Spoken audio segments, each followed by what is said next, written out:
Yeah, it's a political loser, John. It's a political loser. Donald Trump may think it's a political winner, but it's a political loser. Opposed Trump deploying in a U.S. city, active duty U.S. military, 61%.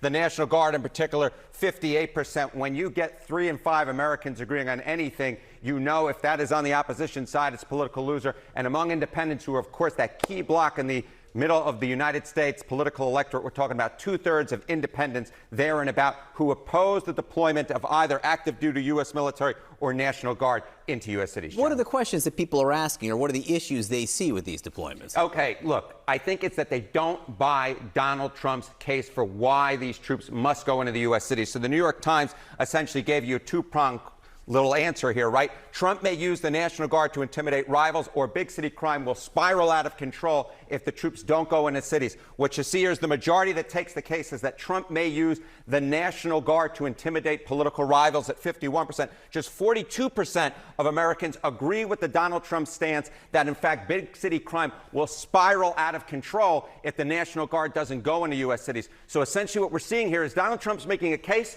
the Democratic opposition's making another case, and the Democratic opposition's case is winning here, and that is a big reason why what you see is you get about 3 in 5 Americans saying they don't want troops going into U.S. cities. You have another really interesting way at looking at this. President Trump seems uniquely focused on Portland, on Memphis, on these cities and crime there. What do voters think he should be focused on? Okay, so if you saw the opening slide on this segment, right, it was, has Trump taken his eye off the ball? The American people believe, yes, John Berman, Donald Trump has taken his eye off the ball. There is too much focus on putting troops into U.S. cities. 52%, the majority of Americans agree that the Trump admin is focusing too much on that. Where do they want him to go? They want him to focus on lowering prices. 75% say there's too little focus on lowering prices. This is the reason that Donald Trump was put into office, was to lower prices. And at this particular point, 3 in 4 Americans say there is too little focus. Donald Trump is focusing on the wrong things,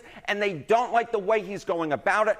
And this, my friends, will tell the entire story if it holds a year from now, going into the midterm elections. If the Republicans lose control of the House, dare lose control of the Senate, it will be because they believe that Donald Trump has lost focus. He is not keeping his eye on the ball, and they believe he is not focusing enough on lowering prices. Interesting numbers coming out on prices and inflation and the economy this week. We'll have much more to talk about. I think we will have much more this week, Mr. Berman. And thank you very much for